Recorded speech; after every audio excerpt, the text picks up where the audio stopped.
information. Yeah.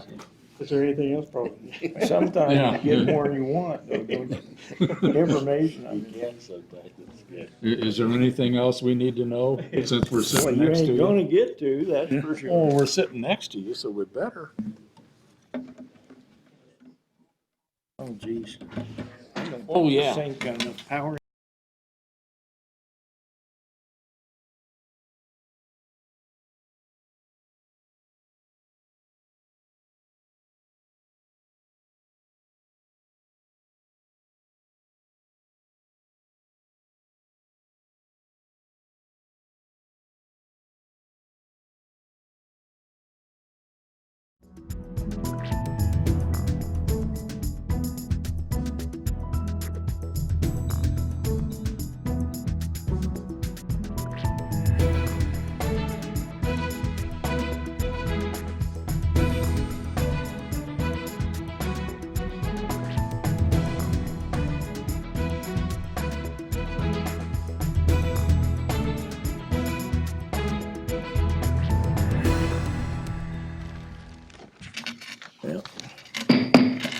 Good evening. I'd like to call this regular meeting of the Show Low City Council to order. By roll call, see that all council members are present, with the exception of Councilmember Leach, who's not with us this evening.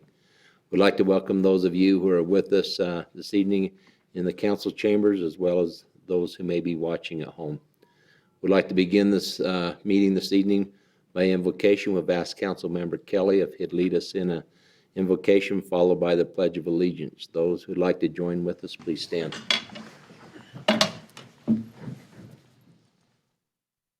Father in heaven, dear Lord, I thank you for the very privilege of living on this mountain you've made. So beautiful. Ask that you'd be with us as we go through this meeting, that we might all say and do things that are honoring to you. Be with our armed forces at home and abroad. Give them your blessing. In Jesus' name I pray. Amen. Amen. Please join us in the Pledge of Allegiance. I pledge allegiance to the flag of the United States of America and to the republic for which it stands, one nation under God, indivisible, with liberty and justice for all. Thank you, Councilmember Kelly and Councilmember Crittenden. Appreciate that.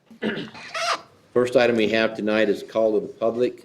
Any citizens desiring to speak on a matter that is within the jurisdiction of the city council and that's not on the agenda may do so at this time. I know that your actions are to 3 minutes and we cannot respond, but we can direct staff to look into a matter. This time we have Rick Furneaux at 1331 East Meadowview Place. Rick, good to see you. You and Kim. Good to see you guys. Just really quick and short, just wish you guys a great new year. Appreciate what you've done these last few years. I think city council and staff will be really proud of what you guys have done and accomplished. So once again, pat on the back. Thank you guys very much for what you do. Appreciate it. Well, thank you. Appreciate that. Thank you. Anyone else? See no one else moved. I'll close call to the public. Come back to our consent calendar. Is there any items that need to be pulled or reviewed? The items that we have is consideration of a second addendum to a commercial ground lease assigned from Traguna. I'm not even going to go there. That's Traguna and Nandita Israel FLP to the Rim Country Holdings. And then we have the minutes of the Show Low City Council meeting, December 6th, and the regular meeting the study session of December 6th and the regular meeting of December 6th. We have a motion by Councilmember Crittenden. Is there a second?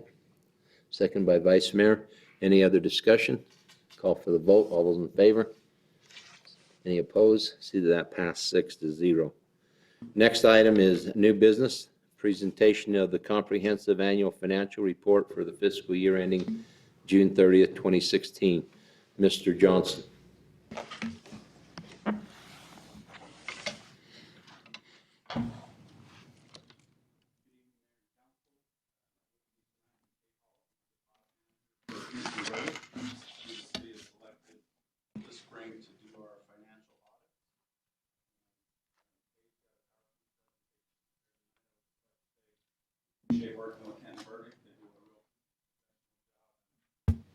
staff and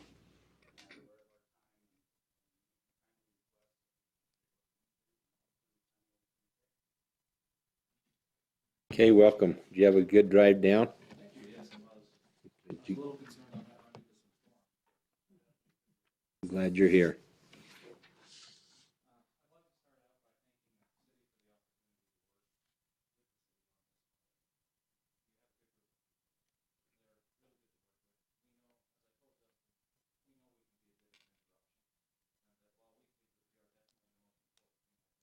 There are also other important things to occur, and the city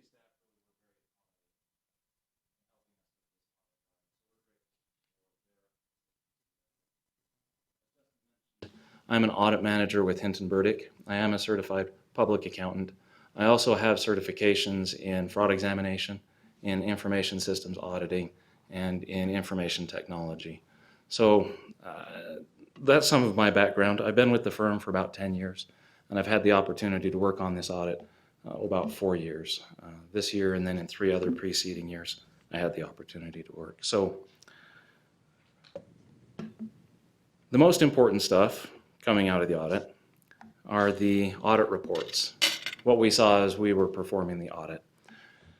Now, as we perform the audit, we select samples, transactions, and activity from the accounting records, and we test those to make sure that they appear to be accurately recorded and valid expenditures, revenues, and other transactions. And we're happy to say that based on the test work that we performed, the city has an unqualified or a clean opinion, which is to say that the financial statements are materially correct and that they're reasonable to be relied upon when somebody looks through those. And so we're happy to note that that's the result of our financial audit. Also included in the CAFR is a report on compliance and on internal controls over financial reporting. It's important to note that the primary objective of a financial audit is not to test the internal controls, but part of the work that we do and part of the responsibility that we have is to assess those internal controls to see how they've been designed and if they appear to be operating as designed. And when we find instances where the controls, which should be safeguarding the city's resources, are not operating correctly, then we issue findings to note that those controls are not operating correctly. There are 2 main categories of findings: a material weakness, which indicates that the controls are not operating well enough so that if there was a material mistake, either through error or fraud, it would go through the system without being caught in the normal course of business. And that's a pretty big finding.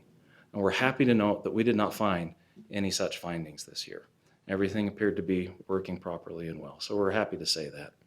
The other is a significant deficiency, which is a much smaller likelihood of something being processed through the system without being caught in the normal course of business. We did issue 1 significant deficiency related to the financial report this year, but I think it's worth noting that it's not a new finding. It's one that the city has had before and is not an uncommon finding. It has to do with the adjustments that ended up being noted and recorded in the course of the audit. We'll touch on that in a couple of minutes and go into a little more detail on that. But we're happy to say that we didn't find anything that was unexpected. Everything looks like it was operating really pretty well.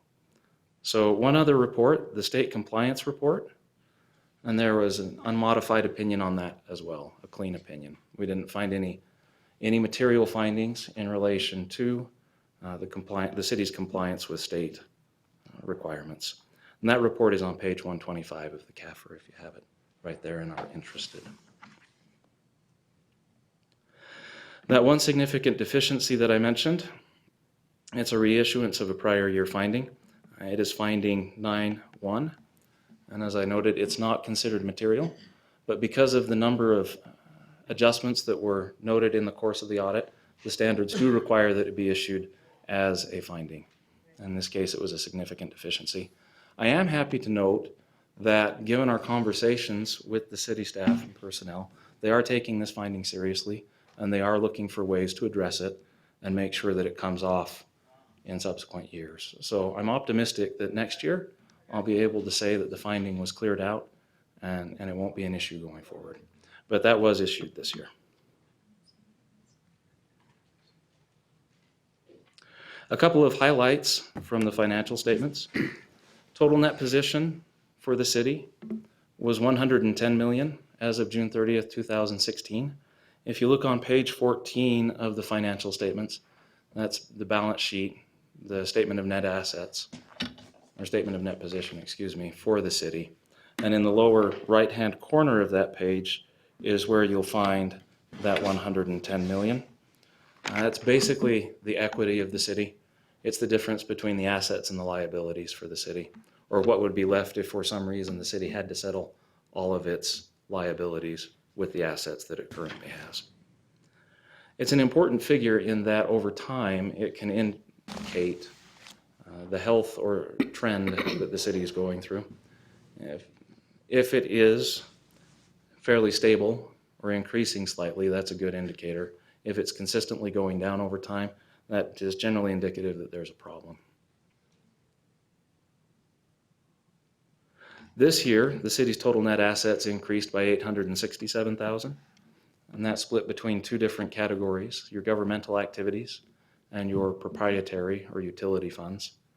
The governmental activities had a net increase of $533,000. Your business type activities, your water fund, your wastewater fund, those had an increase of $334,000. This is the statement of activities, which is basically your income statement. Once again, that $110 million is in the lower right-hand corner. This is page 15 in the bound financial statements. If you'd like to see how things flow between your inflows and your outflows, your revenues and your expenses, this would be the one that you'd take a look at. If you take a look at your business activities, they're basically the middle of that page there, you'll see that there is net income for those, which is good. You want to have some net income coming in for your business activities. Your charges for services, your grants, your donations are a little lower than your expenses for your governmental funds, but that is also fairly typical. Down the bottom part of the page, you'll see there are general revenues, which is where your taxes, your urban revenue sharing monies come in. And so all in all, if you look down, the third from the bottom line shows you your change in net position for the year. Positives are usually good right there, and negatives typically are not so good. And as you can see, that's where that $533,000 for your for your governmental activities is shown, and the $334,000 increase for your business activities is shown. Capital assets. The city has a sizable amount invested in capital assets, which again is fairly typical, especially for a city this size. So the governmental capital assets, just to give a quick highlight of their activity, the balance decreased by $511,000 this year, but that's because of the depreciation. There was actually an increase or an addition to capital assets of $3.14 million. The depreciation for all of the governmental assets was a little higher than that though, so the balance has decreased a little bit from the prior year. Your major additions for the year: Show-Low Heights, your power lines, your public safety building design, and your land were the big items that increased your capital assets in your governmental fund this year. The business type capital assets, they increased by $3.6 million this year. There were additions of $5.9 million, with the largest part of that coming from your wastewater treatment plant expansion. The depreciation was $2.3 million. The detail for that can be found on page 41, and the detail for the governmental capital assets can be found on page 40 of your bound financial statements.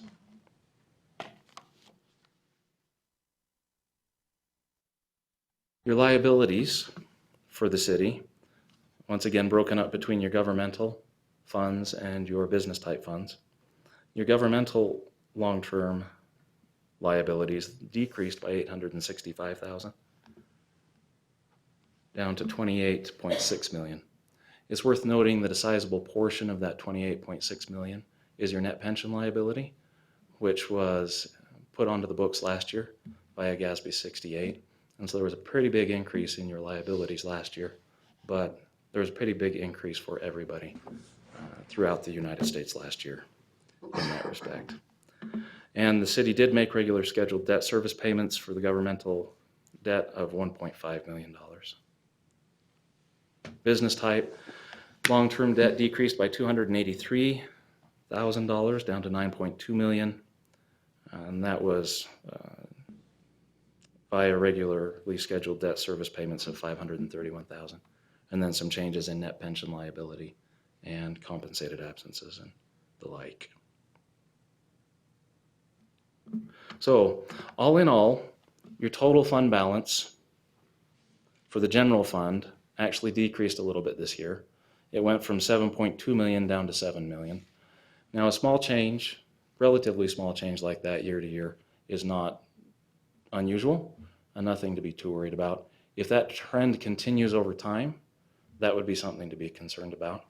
It's good for the general fund and your governmental funds typically to have a little bit of fund balance, some sort of buffer in place in order to absorb economic shocks.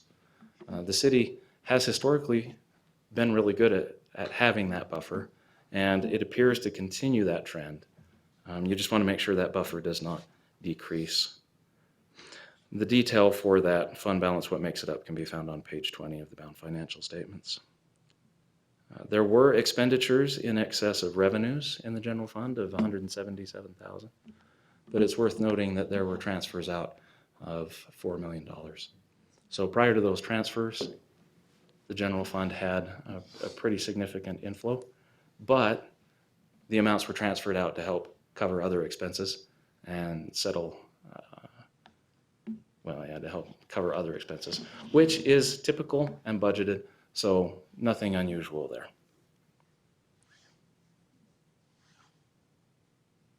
And this line item right here, this bullet point in the presentation, just gives the amount that the resources received in the general fund. The revenues were actually more than what was budgeted, which is good. And the expenditures for the year were actually less than what was budgeted, which is also good. It's a good trend to have in place. The HERF fund, the expenses were equal to the revenues, so there was no change in the fund balance. The detail for the HERF fund can be found on page 72. And the enterprise fund activity generally was really good. All but the wastewater fund had some net income, which, as we mentioned earlier, is good for the business type activities. The other important thing with those is the cash flow. Just because you have revenues coming in doesn't mean that you actually have money coming in. But the cash flows for the business type activities was positive this year. There was cash coming in as well, and so that's a good sign. The cash flow statements can be found on page 25. And then, as we mentioned earlier, the overall change for the business type activities was a net increase of $334,000. We've got some 5-year analysis. I don't know if I'll spend a whole lot of time on here, but if there are any questions in particular as I go through these, please let me know. Also, I did not mention earlier, I know this stuff is terribly fascinating. If at any point you have any questions, by all means, please let me know. I'll be happy to address those. The general fund, if you take a look at this over the last 5 years, there has been an increase in the fund balance and in the assets in the general fund, which is good. The objective of the city is not to make money and gather assets, but you need to have that buffer in place because there are some economic shocks that come.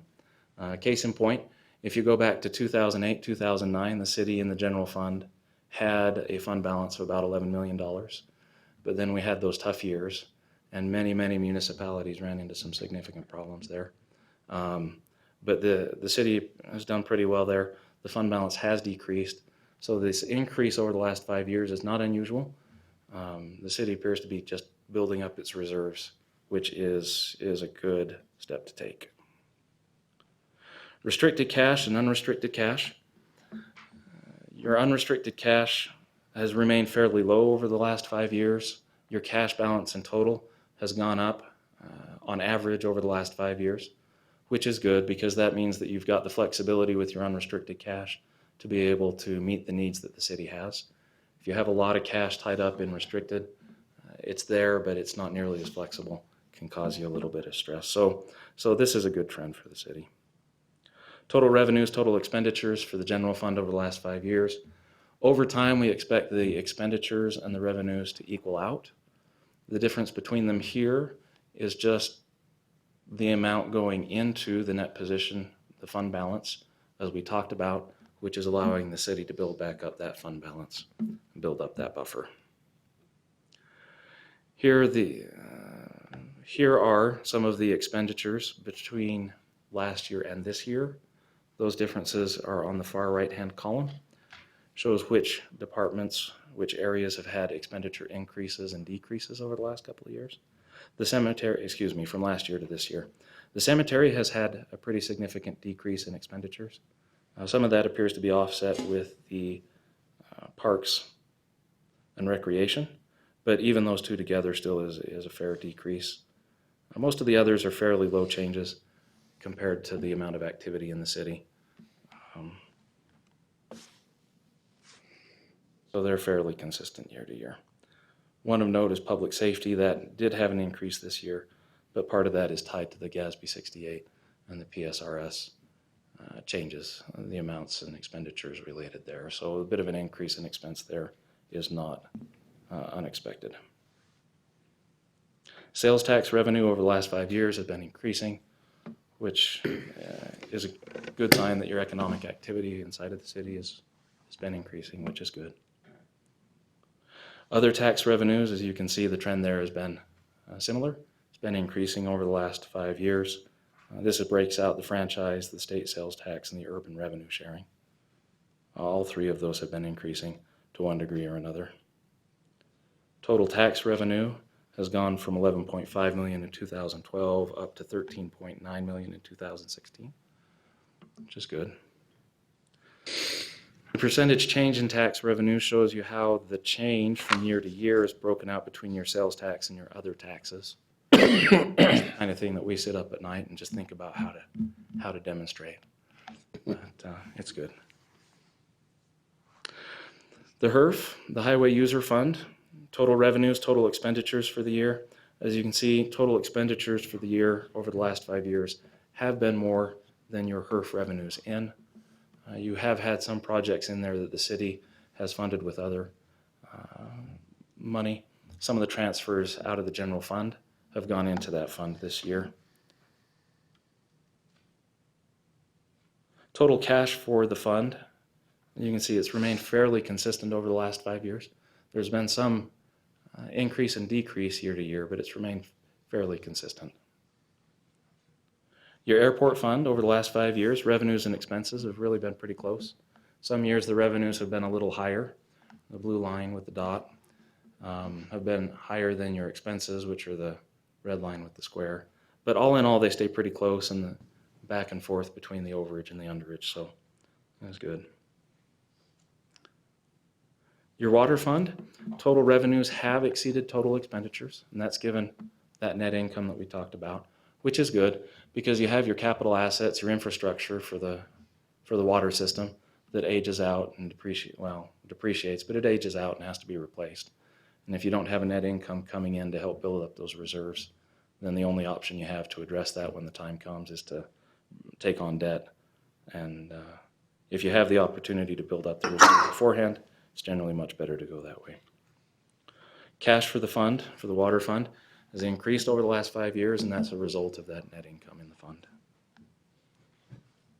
The wastewater fund, the expenses have exceeded revenues over the last 5 years in most years. These last 2 or 3 years, they've been pretty close, and so it's good, and it's brought that gap down. Going forward, you'll want to do what you can to get the income above the expenses. A few years where they're consistent, reasonably close, or in this where the expenses exceed the revenues. A couple of years that way is not bad for the utility fund, but if that's a long-term trend, that can cause you some issues. The cash in the wastewater fund has decreased this year. You can see the 4 years before that, it was pretty consistent. This year it decreased, and the main reason for that was the capital asset addition, the wastewater treatment plant expansion. So nothing unusual or unexpected there. The Internal Service Health Fund, fairly consistent revenues and expenses. Some years the expenses are a bit more than the revenues.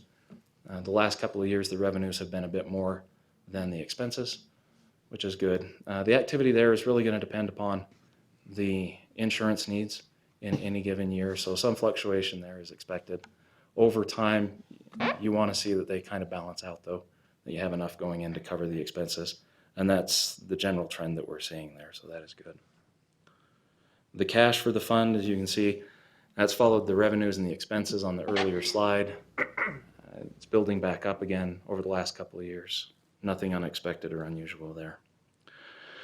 The fund balances for the various funds over the last year and this year indicates that there hasn't really been any significant change in those fund balances. They've remained reasonably consistent between last year, which is the red column on the right, and this year, which is the blue column on the left. Excuse me. For the proprietary funds, about the same. There's been a little bit of an increase in the water fund. Proportionally speaking, they've remained fairly consistent. The actual changes we discussed earlier in the presentation. And then the breakout of that $110 million between the various funds in the fund balances. As you can see, the largest fund balances are in the wastewater fund and in the water fund. But it's worth noting that a sizable chunk of those numbers, those balances in those two funds, are tied up in capital assets.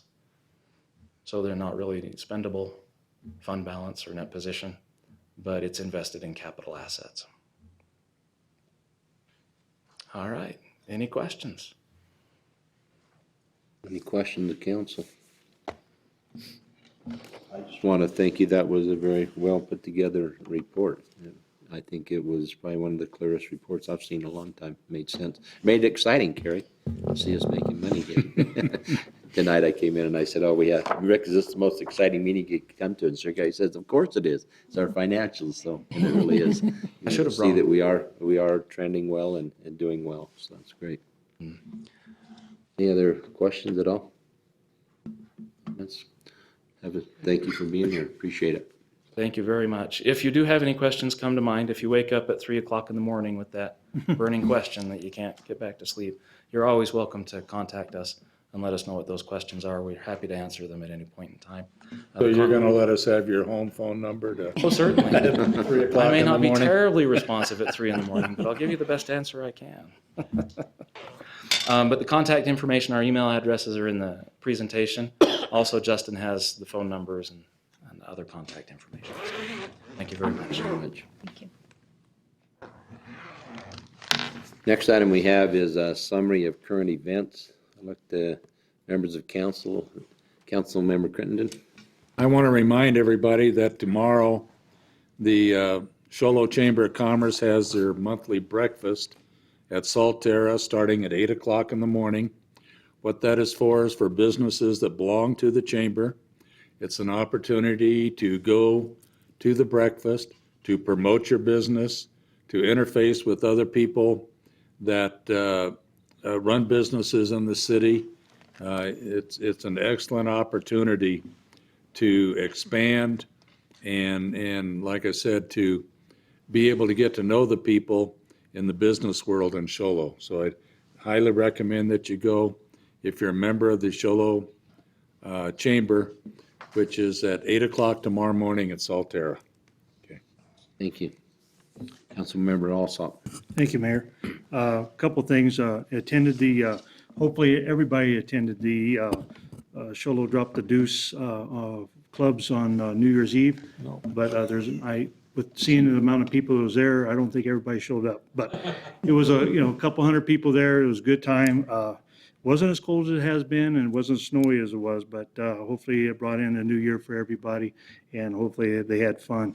And right now I'd like to give my condolences to the Lunt family for the death of Angel Lunt and also Val for the death of her daughter, Ricky Garvin.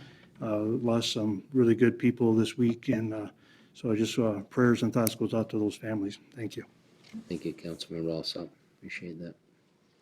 Any other reports? Turn the time to city manager. Thank you, Mayor. As we enter the new year, we want to just thank our citizens for their patience as our crews deal with the snowstorms and the rainstorms, and we hope we get more of them because the moisture's great for us. Our crews, especially those in public works and public safety, they work around the clock to ensure everybody's safety, and they help people in slide-offs and accidents, and they do a great job. The most recent storm over the last couple of weeks also brought some rains and some flooding and drainage problems in some areas. We just want our citizens to know that we're continuing to resolve those issues as quickly as we can. Then we want to remind everybody that anybody that wants to recycle a Christmas tree, they have until Sunday, January 8th to drop it off. With all the decorations removed in the area designated at the north end of the Frontier Park parking lot, north of the Deusa Clubs on 9th Place, that's by the county complex and Frontier Fields. The trees will be taken to Novo Power and Snowflake and used as biomass fuel. Staff's in the process of preparing the city's annual budget for beginning the process for that fiscal year 2018, which starts July 1st, 2017 through June 30th, 2018. In addition, there's a budget study session with the City Council on Tuesday, January 17th at 6 p.m. And then we're hosting a town hall budget meeting specifically for citizen input on Thursday, January 19th at 6 p.m. All the budget meetings are held here in the council chambers and are open to the public. And we have a listing of all the budget meetings on our website at sholoaz.gov. And as mentioned, we did have pretty good attendance at the Deusa Clubs drop last Saturday to usher in the new year. Our recreation department's working on several new events for this year, but a couple of them to mention is the Youth Basketball League for boys and girls, grade 1 through 6. Registration closes this Saturday, January 7th, and games are scheduled to start on January 28th. And another event they're working on is the annual Daddy-Daughter Dance, a very popular event, and it's for girls ages 1 through 14. It's set for Friday, February 2nd, 6 p.m. to 8 p.m. at the City Campus Gymnasium. The tickets are $5 for that Daddy-Daughter Dance, and it sells out every year, so we encourage you to get your tickets early, 532-4140 for more information. Thank you. Thank you. Any other comments? Scheduling the meetings, you've shown some of those that we have coming up. I don't know if any council members have any other meetings they'd like to schedule. I'm not seeing that concludes our business tonight. I'll adjourn this meeting.